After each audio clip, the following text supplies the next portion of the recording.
As you create this regulatory framework, you have organizations like Smart Approaches to Marijuana basically claim that you and other politicians are trying to create another big tobacco, another big alcohol, and that you have big cannabis contributing to your campaigns and funding this issue. And and I did see through some federal election filings that some members and businesses of the cannabis industry have contributed to your campaign.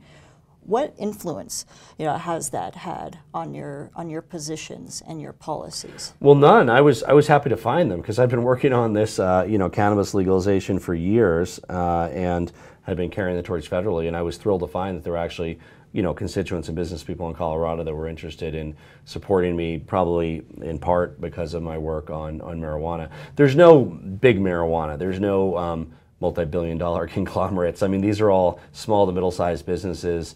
There's some that own a handful of dispensaries, but it's nothing. You can't compare it to these multi-billion-dollar multinational tobacco and alcohol companies.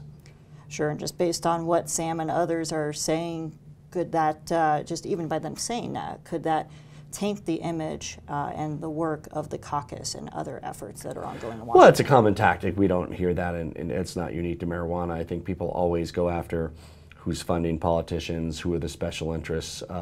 At this point, it's almost humorous to somehow say that marijuana is one of those special interests. I mean, yes, they finally got around to hiring like their first lobbyist, which is good that they have it, frankly, because they go talk to other offices that aren't on board. But no, you can't compare it to any industry that has thousands of lobbyists and PACs and all of that stuff. So it's a misfire in terms of an attack. It's simply not a legitimate attack that the facts bear out. Let's say there is some sort of federal legalization or rescheduling of medical marijuana.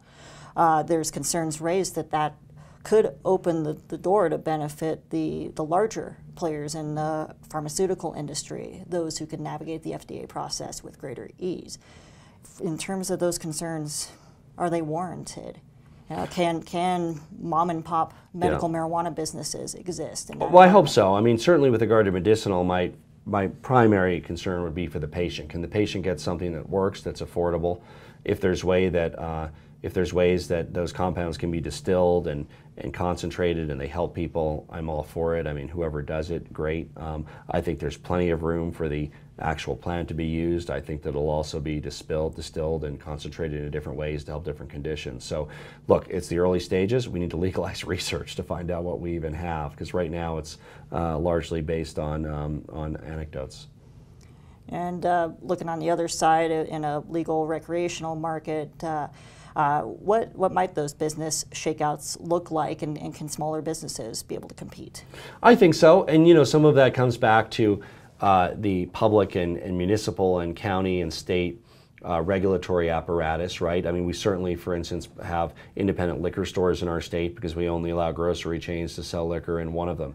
You could certainly have municipal rules that nobody can own more than one dispensary in your boundaries. You can have state rules about size. So it's entirely up to policymakers whether this, and your elected officials, whether this winds up as, one super chain of, 50 dispensaries, or whether they're all independently owned or operated or somewhere in between.